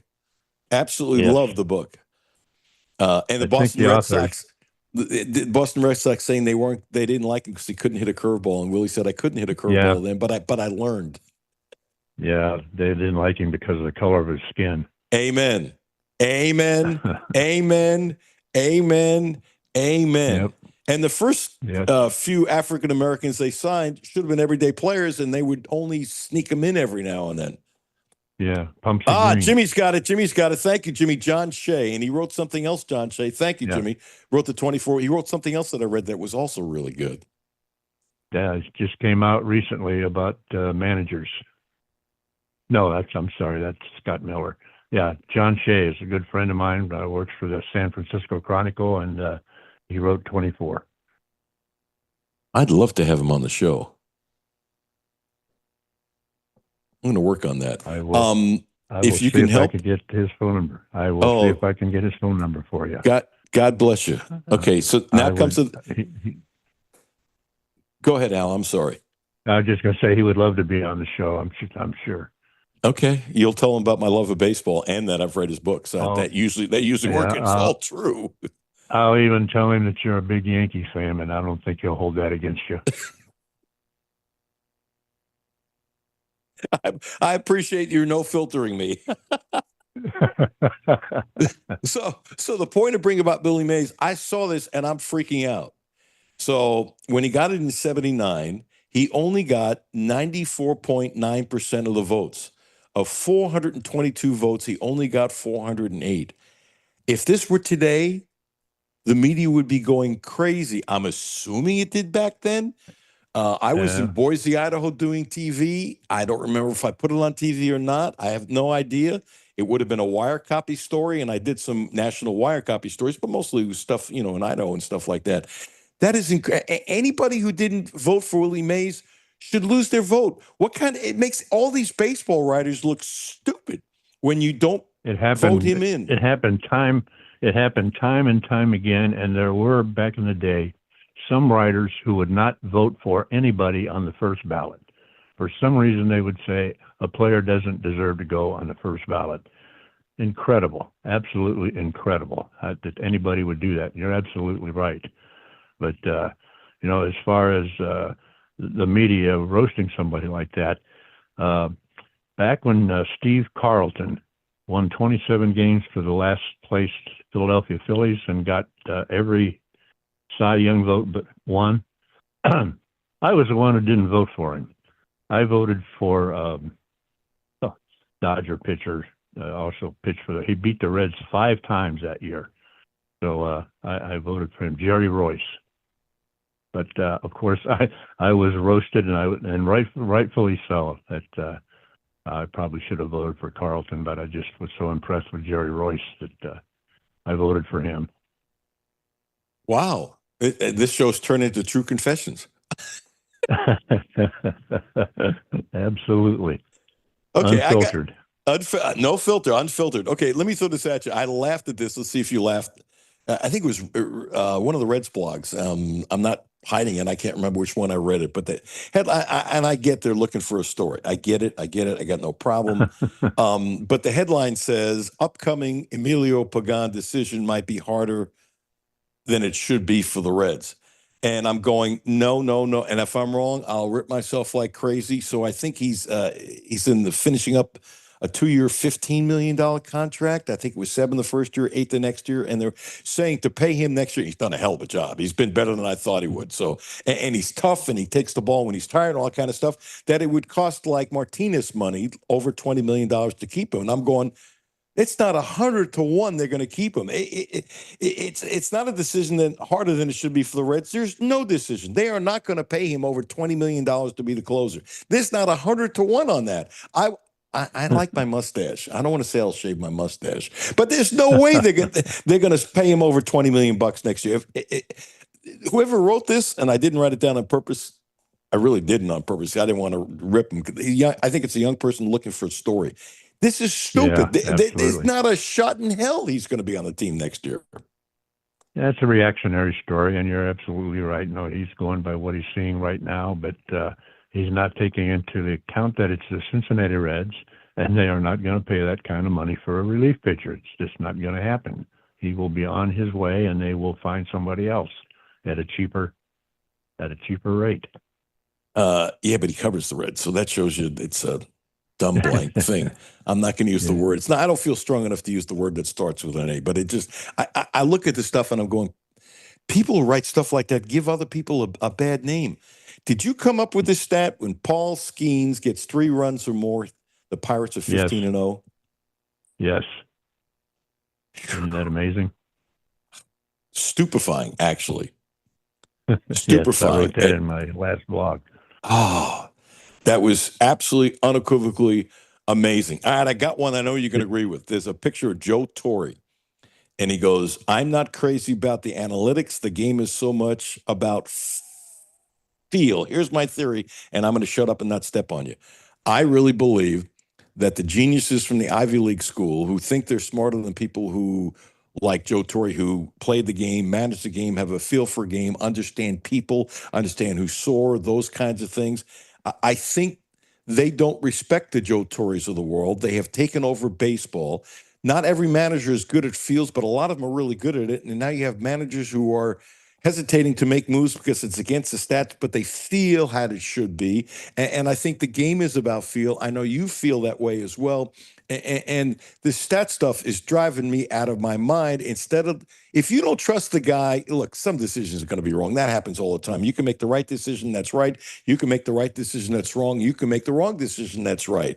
But the point is, if you don't have a guy in the dugout that you trust to make the right decision after looking at the stats, then he shouldn't be in there. And some of these people with these stats should shut the blank up.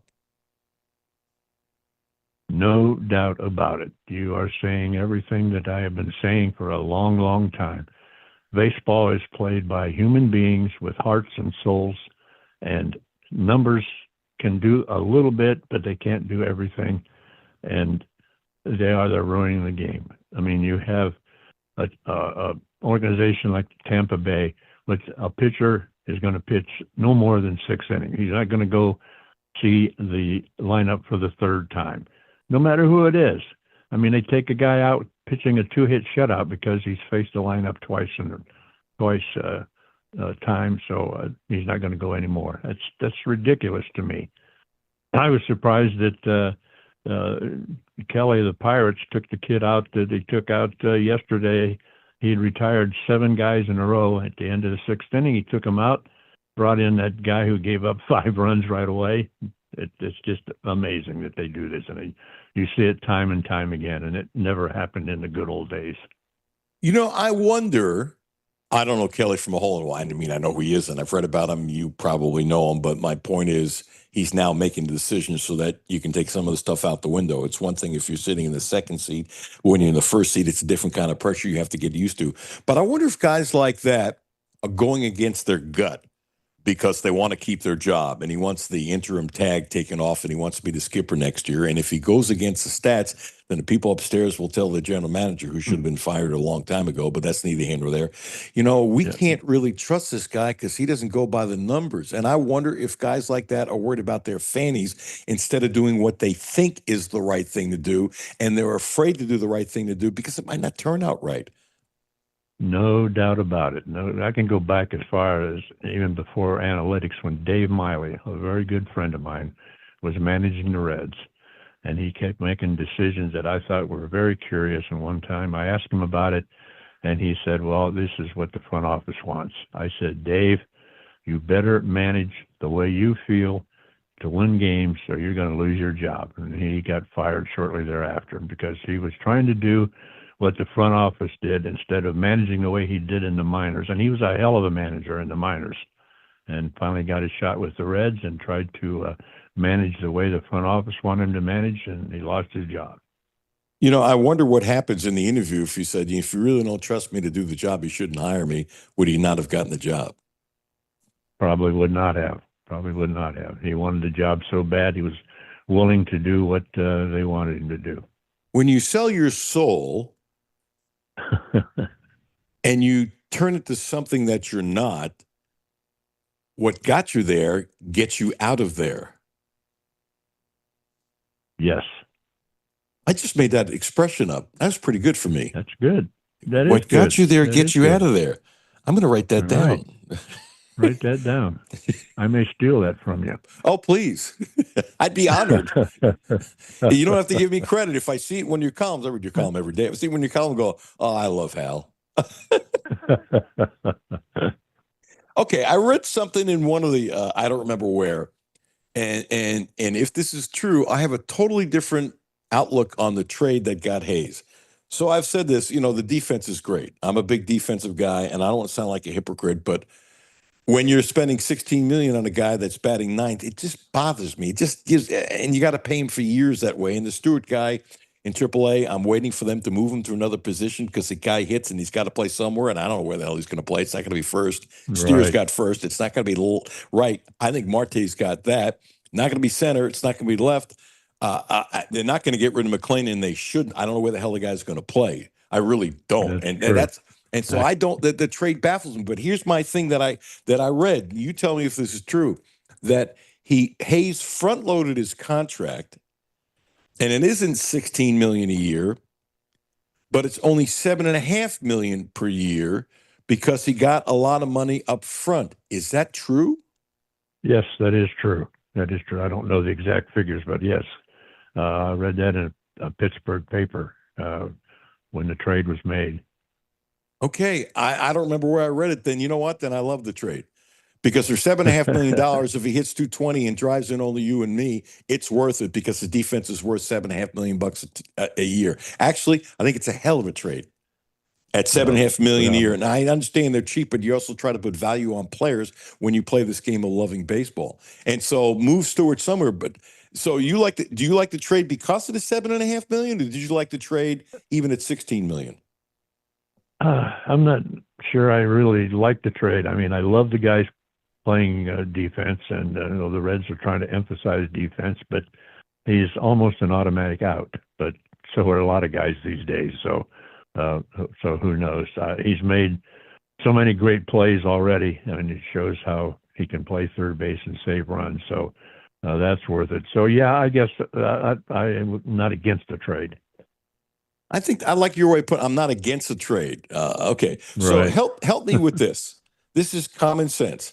This Hal McCoy, kind enough to join us for another couple minutes. Appreciate Hal. Love Hal. You don't read his column on Facebook. I can't help you. I just can't help you. His baseball column is brilliant. It really is brilliant. It must be the cigars you smoke. But do you always write your column smoking a cigar? No, I'm not permitted to smoke. I write my column in my office in the house, and my wife forbids me from smoking, but I have one in my mouth unlit. Oh, okay.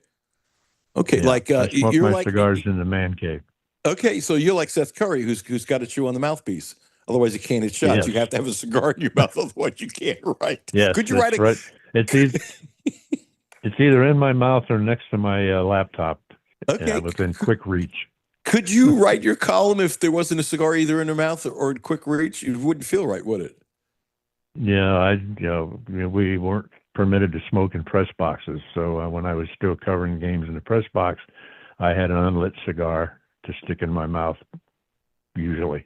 Wait a Always. second. When you started, though, you could smoke in press boxes. Oh, yeah, absolutely. Absolutely.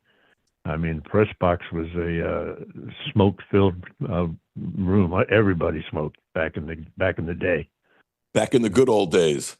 Back in the good old days. Hayes, 16 million, 7.5. So here's my question. And I just deal with common sense. So when they traded for Hayes, I didn't think that day. And I'm going to give it 48 hours. Okay. Because I want to be kind to the Reds. I thought Stewart would already be playing another position because if they're worried about moving him and he can't hit in AAA and that messes him up, what the hell is he going to do in the major leagues?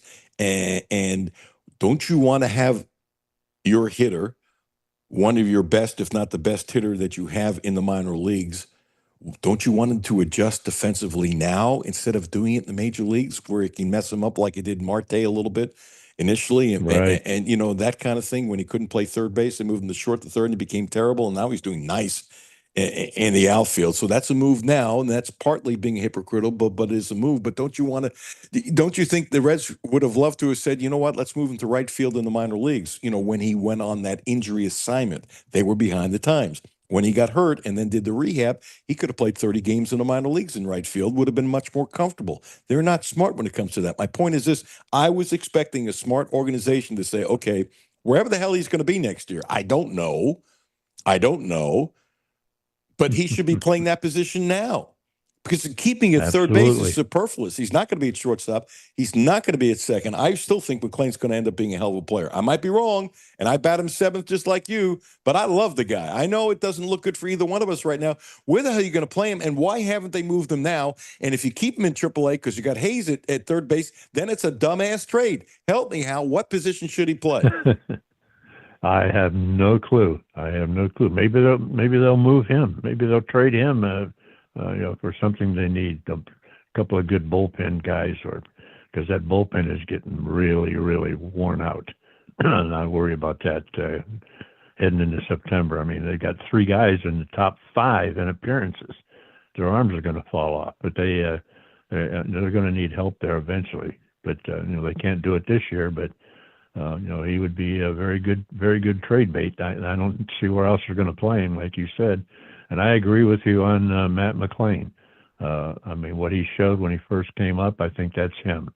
And great second baseman, great at turning a double play, and I think he'll eventually hit. But, we could be wrong, but we're on the same page on that one. I love the guy. I like his attitude. And yeah. If I want to be wrong, I want to be wrong with you, dude. It's pretty simple. Well, I agree. I like him. But I don't like him batting second right now. I don't either. And they should leave him 7th or 8th. Just leave him down there. And suppose he starts hitting, just leave him there. It'd be nice to have somebody lower. Let him have 50 games of confidence. Because I love his defense. I love his attitude. I love the way he runs the bases. Yeah. Shoot, even move Marte to second. I mean, Marte can bat anywhere in that order up above 5th and be productive. Actually, you know what I want them to do with Marte? I'm telling you first. What? I would put him right behind Ellie because he and Ellie are close. Yes. And the conversations between the two of them and the hug, and I've mentioned this, it was last week or the week before, I don't remember. He hit a home run and the shots, the obligatory shots in the dugout. But Ellie came over and gave him such a big hug. I think Ellie has helped him, which he's acting like a veteran. And if they're one's in front of the whatever stuff like that, they'll be talking in Spanish about hitting and the pitchers and what they throw. It'll relax Marte even more, and Marte will relax Ellie even more. You want them to. That's what I said. That's what I said earlier in our conversation, but about batting Marte cleanup, right behind Ellie to give him some protection. That would be awesome. That's why you're in the Hall of Fame and I'm not. Okay, I got 1 or 2. Can you handle 1 or 2 more? Yes. Okay, so let me throw this at you. It makes sense, but it's dumber than a box of rocks. So the headline is Yankees legend pitches, and I like the headline, pitches rule change for MLB. So Roger Clemens thinks that pitchers have to go longer. Now, by the way, and I do think pitchers should go longer, but on the day you have a guy that's got nothing, you can give up 20 runs in today's world, and you can get somebody hurt. even though you don't take him out because of an injury and that kind of stuff. It's really, this to me is typical Clemens. He's on the right track, but he's missing the boat. Totally missed the boat. That make sure it's a mandatory rule. To me, it's like you got to have three infielders. The infielders, they can't have three in a side, which I still think is the dumbest thing on the face of the earth, because you can't hit a ground ball to the right side or left side with a hole open up. You don't belong in the damn major leagues. Or if you're a home run hitter, you're too chicken or too blank, blank, blank to say, I'm going to take 3 base hits until you get the guys to move back. I think it's the dumbest thing baseball has done in the last 50 years. I can't stand it. And the stupidity, the wimpiness that they gave in. I don't have a strong opinion on that, Hal. I see. But he wants to change the rule to make it's so that pitchers have to go longer. It's dumber than a box of rocks. Hey, it's coming from Roger Clemens, the guy who picked up a broken bat and threw it at Mike Piazza and said he thought it was a baseball. Now you tell me that's not stupid. Well, nobody believed him then. Did you? No, but he's still saying it. He said it at the Old Timers game in Yankee Stadium this week. Somebody asked him about it. He said the same thing. So in other words, he can't come back on the lie. No. Does he have a little Pete Rose? Does he have a little Pete Rose in him, or is that too nasty? That's too nasty. Okay, but that's fair. I've not been a Roger Clemens fan ever since when he struck out 20 in a game. Now Clemens was born in Dayton, Ohio, and left when he was very young. And the paper sent me to Boston to interview him. While I was there for 2 days, he gave me the runaround, kept canceling out on me. Although the first thing I did when I went up to his locker and introduced myself, he said, "I know who you are," and walked away.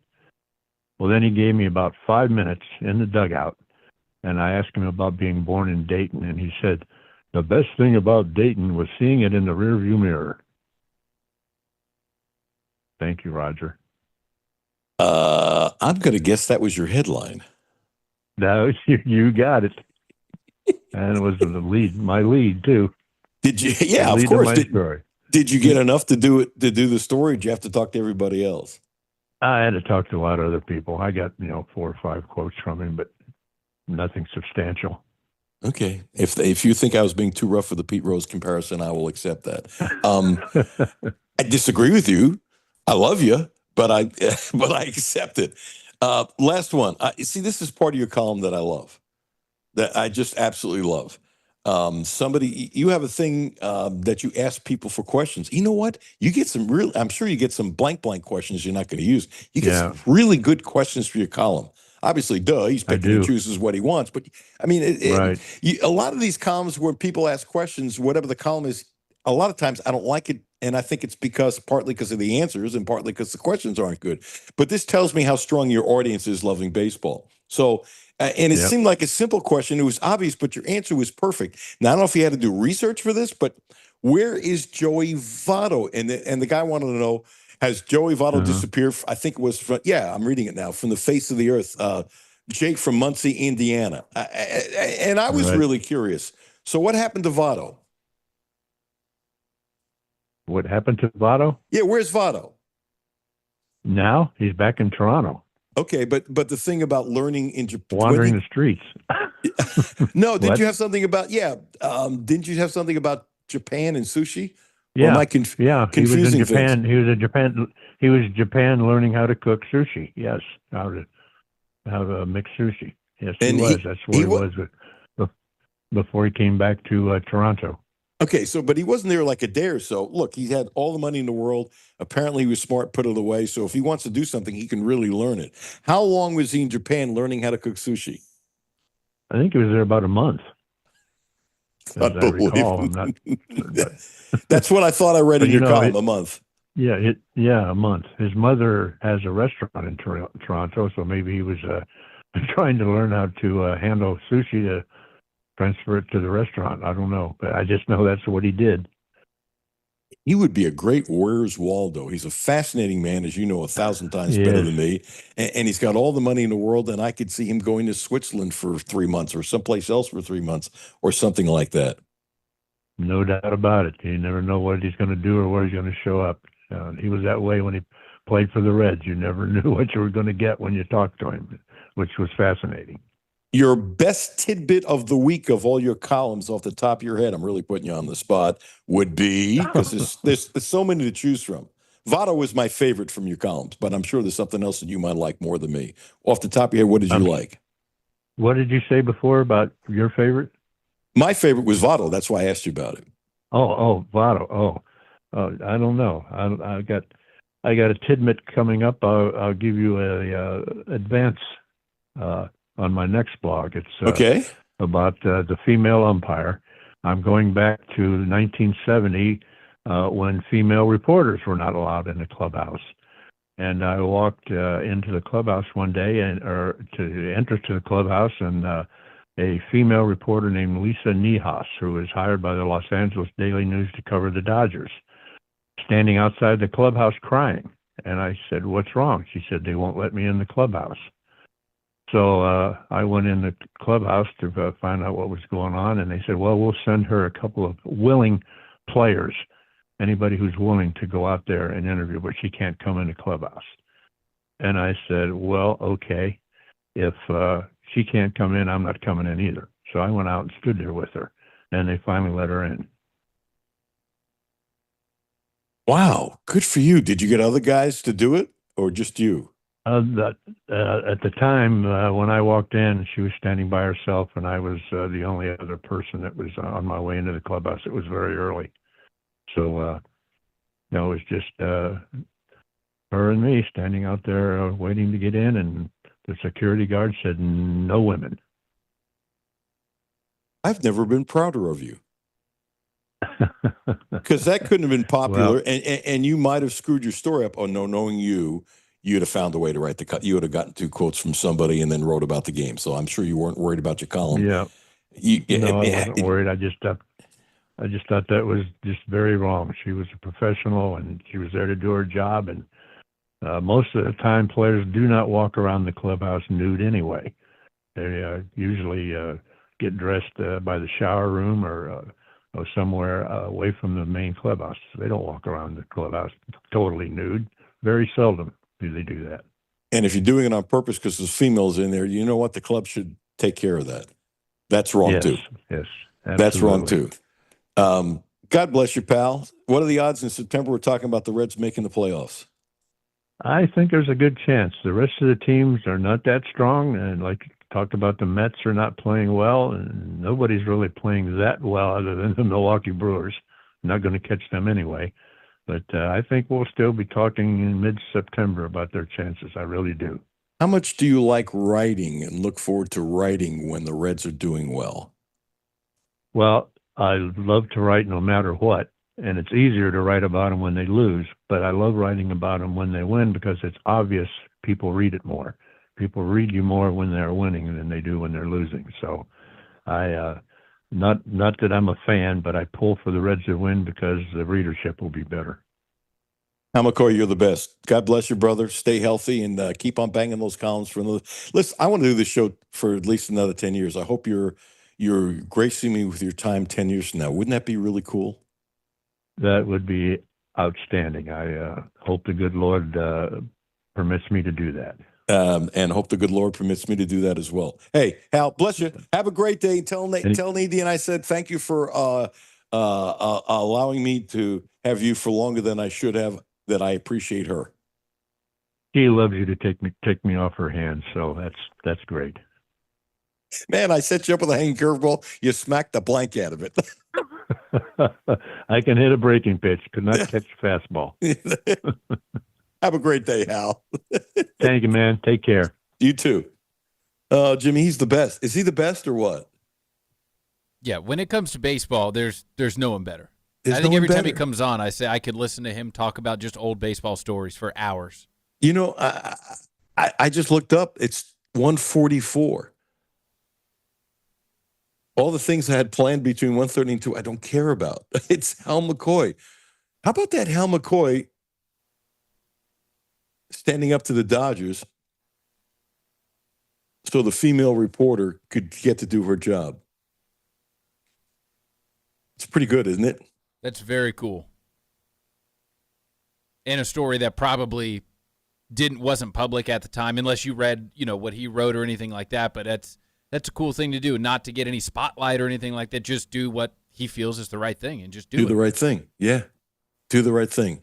Bless you, Hal McCoy. Like I keep on saying, like a broken record, you're on Facebook, you like baseball, you don't read Hal McCoy, I can't help you. Just can't help you. Thank you so much for listening. Appreciate you. We got another segment to go. First, I want to mention my friends at Blue Lotus Health. I'll see Ramon today. Ramon Carriega, acupuncture, now also providing a licensed massage therapist, and I need to work on my neck. Starting with my eye, I can legally, like I still can't go on my back. I've been told after all this time I sleep on my back, I'm going to lose my eye. And the bubble's almost gone. So it scares me if I ever roll over, but I'm now starting to, for a couple hours a night, sleeping on my stomach.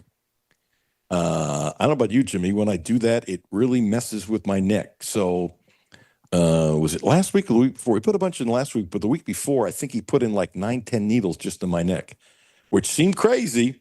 But I got to tell you what, Jimmy, when I got up, I could turn my head all the way to the right and all the way to the left, and I could not turn it. I turned about 75% to the left before it started. After we were done, turned it all the way to the left. It's pretty cool. Pretty amazing. Acupuncture. I don't understand it. I keep on saying it, but for your health. And if you're getting up there in years, or even anybody says, well, I'm fine. Well, guess what? That can help you stay fine, or it can help you improve on what you have. And I'm really a huge believer in preventative medicine, especially if it's natural. And that's what acupuncture is. It's beautiful. It's beautiful. It's beautiful. 859-533-0914. Ramon Carriega, please use my name, Blue Lotus Health, on Versailles Road, 859-533-0914. Alan Cutler, 1300 AM, 92.5 FM. No Filter Radio with Alan Cutler, brought to you by Quantrell Auto Group. QuantrellForLife.com. Hi, this is Alan Cutler. Have a no filter comment? Hit the text line, 859-381-1313. 859-381-1313. Lexington, it's time to feel the warmth and spread the love in a brand new Subaru from Quantrell Subaru. This is Alan Cutler, and you can feel good about working with the Quantrell family for your next Subaru, because not only do we get the best in sales, service, and no gimmicks, but for decades, the Quantrell family of dealerships has donated to over 50 local charities and events. So, play as hard as you work, go where you've never been, and keep it local at Quantrell Subaru. QuantrellSubaru.com. Houchins Insurance Group is proud to partner with Auto Owners Insurance, a company that provides opportunity for independent agents to make insurance simple for their clients, offering risk management services that range from a renter's policy for your college student to home and auto coverage for your entire family. Houchins Insurance Group assures you that nobody works harder to keep you protected from life's uncertainties. Reach out to AJ Boss or Zach Bennett at 859-263-2771 to see if Auto Owners Insurance makes sense for you. Hey, I'm Dale Wise. I've just recently retired. I know that the electronics, if you don't keep up with it, it can get away from you and get real confusing. Republic Bank's app, I use their app, and it is so easy to use. I log in with my fingerprint, so it's super easy. I don't have to remember 50 million different passwords and all that stuff. And it lays it out just real nice. That's Dale's story. Now let's get to work on yours. Republic Bank. Time to thrive. Member FDIC. Data rates may apply. It's summertime, and that means it's time to hit the road. Whether you're heading across town or across the state, going on a picnic, to a baseball game, or driving to the lake, stop by, fill up, and stock up at Clark's Pump and Shop, your road trip headquarters. Clark's Pump and Shop has everything you need to get you to your summertime destination, including assorted Jolly Rancher or Twizzler peg bags, 2 for $5, and Jack Link's 2-ounce steak strip or extra large beef and cheese, 2 for $6. Clark's Pump and Shop. Return, refresh, refuel. Back to No Filter Radio with Alan Cutler. Podcasts on Apple, Spotify, and Google, Monday through Friday. I think we did well eliminating explosives. Like I said, I feel like we have to do better just tackling, getting the ball carried on the ground. The first guy needs to get him on the ground. We shouldn't have to have 2-3 guys getting him down. We also have to eliminate leaky yardage, we say as coaches. So, just letting the ball carry fall forward. We have to come through and be more physical in our tackles. J.Q. Hardaway, who I think is going to be one of the really good players on the defense, talking about tackling. And, Jimmy, that's always something I think every coach fears, because you're not hard tackling now. Those days are gone a long time ago. So you can wrap a guy up, but you're not bringing him to the ground. And until the first game of the season, you don't know. You just don't. And I like his honest thing. We got to do a better job wrapping guys up. Okay. Okay. He's got a nice, quiet confidence. By the way, did you see that Toledo gets more first-place votes in the top 25 than Kentucky? Really? Yeah, you shouldn't be surprised. I'm not surprised. Toledo's really good. Yeah, but anytime you see that, it's still like, wow, okay. I did also see something that's just an interesting little matchup within the matchup. Chip Trainum is at Toledo, so he will be coming to Kroger Field for Week 1. I forgot about that. I'm glad you brought that up. I looked it up earlier now just to see where he was because I'd forgot. Just talking about the running backs that have come in this year, and then thinking back to what the potential could have been last year if he was healthy. And I was like, wow, how about that? Talk about up to Ohio. Yeah, he's back to his home state. Mm-hmm. You talk about a guy that, and this is interesting. Sometimes you do the right thing, it doesn't work out. He would have been the guy on 3rd and 1. Everybody in the stadium knows he's getting the damn ball, and I think he, even on that bad offensive line, he might have helped the offensive line gain more confidence by moving the chains on 3rd and 1. That's a good tidbit, Jimmy. And so now you got Dowdell to do it. Not that McCowan can't, but I mean, that is interesting. I hope the kid's healthy. I remember seeing the first interview of him. You ever see a shot of him in shorts and T-shirt? He is built like a middle linebacker. Yes. He is massive. I'm not trying to one-up you. I really thought he was built like a lineman. His thighs are humongous. Humongous. Boy, that is a really good tidbit. It's kind of a credit that Toledo could get him because here's a kid who wanted to play big-time football, obviously was Ohio State, didn't work out here, and in his mind, I'll bet he's saying, I didn't take a big step down. Yeah. Seriously. I'm kind of surprised the Toledo coach is still there. I really thought after last year, maybe he did get offers. Not that I spent a lot of time on Toledo, but with the bowl games and stuff like that, I tend to sometimes look at a team and a coach and where they might go and those kinds of things. I really thought that he might get something that would change his life. Although, you know what? What's wrong with staying at Toledo for the next 20 years of your life when you get it going? And now you get the Trannons of the world, if you have enough money, want to go there if they can't go back to Ohio State. You can really have a program. I mean, let's put it this way. If he can have Toledo in bowl games every year, win 8, 9, or 10 games a year, he's making a couple $1 million, I would assume, without looking at his contract. I mean, it's not like he's a pauper. I'd never understand why more guys don't stay where they're at. And I hope you stay where you're at for Brad Taylor coming up next. Matthew and Jimmy will be at 10. I'll be back at noon. Huge thanks. Corey Price, wonderful. Wonderful. And Hal McCoy, God bless you. Dude, you are the best. You are the best. Have yourself a great day. Thank you for listening. Thank you for telling friends. This thing is growing and growing and growing. Thank you listening, and thanks to those that listen, telling one friend. You guys are helping tremendously, and I hope I say thank you enough because I'm having a blast. I'm having a blast. Jimmy, as always, you're great at what you do. I appreciate you. I don't know why you're still working with me. You should be working with somebody big. Yourself. It's the truth, Jimmy. Alan Cutler, 1300 AM.